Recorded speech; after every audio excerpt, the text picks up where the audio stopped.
Disturbing new information from the Centers for Disease Control today. Diseases transmitted by biting insects, ticks and mosquitoes in particular, have more than tripled in the United States over the past decade. Researchers say these pests have caused more than 96,000 cases of illness since 2017. Well, according to the CDC, one of the most common diseases from a tick is Lyme disease, and we're heading into one of the most dangerous times of year for that disease. In tonight's cover story, Megan Gillen shows us the symptoms you need to look out for. So, can you make a smile? Perfect. When it comes to Lyme disease, the symptoms are easy to miss. Just move your eyes. Believe me, there's fatigue. But maybe you wake up early for work. Thank you. There's body aches. But maybe you have two little ones jumping on you at home. Good. There's also headaches. And again, there's symmetry. And that's when I stopped making excuses. After a few really bad migraines where my vision became blurry, I went to see Dr. Wolf, a neurologist at Wbff. I asked you if you were a runner, and you said yes, you had run recently. I felt it wouldn't hurt just to check for Lyme disease. I think I even asked you if you minded. Turns out I have Lyme disease, and I am far from alone in this diagnosis. Roughly 300,000 people are diagnosed with Lyme disease each year in the United States, making it one of the fastest growing infectious diseases. Very well could be.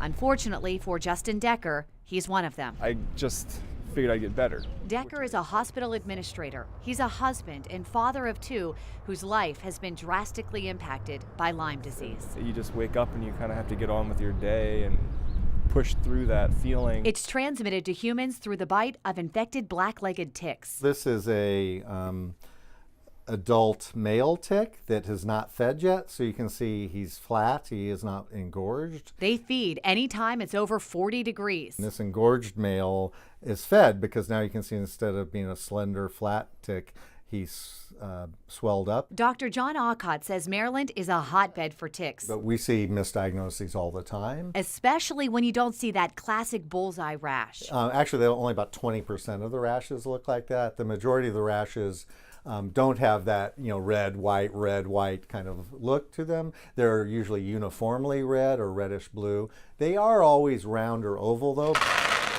Patients who see it are treated right away with antibiotics, but those who don't see it Follow my finger move. can experience neurological issues, from new and unusual headaches like I did, Keep your head still. to facial paralysis. It can cause meningitis, possibly even irregular heartbeats if untreated. And after about 6 months, you could see swelling and inflammation in the joints. Yeah, I've had a headache for 7 years now. Decker is among the 10% of people that continue to have ongoing symptoms after several antibiotic treatments. He's also fatigued and had facial paralysis at one point. Tried a lot of different treatments, acupuncture and physical therapy. Until there is an effective vaccine for humans, there are a few things you can do to avoid being bitten.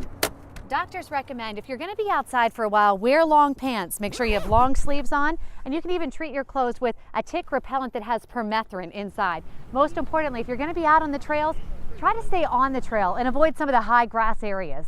And when you come inside, check for ticks. Feel in high-risk places like behind your knee that you can't easily see, under the arm. The ticks like to go to places like that, and you can feel the ticks sometimes. The sooner you get a tick off, the less likely it is to transmit Lyme disease. If you find one, use tweezers to gently pull it off your skin. It's not as easy as you think because the tick mouthpiece has barbs on it like a fish hook, so you really kind of got to gently but firmly pull it away. A tiny bite causing a big problem. The epidemic's only spreading. It's not contracting. It's not even stabilizing. I'm Megan Gillen, Fox 45 News. Well, in case you're wondering, Lyme disease got its name from Lyme, Connecticut, where the epidemic started. Since then, it's been spreading geographically. In fact, we live in one of 14 states that accounted for 95% of all reported cases in 2015.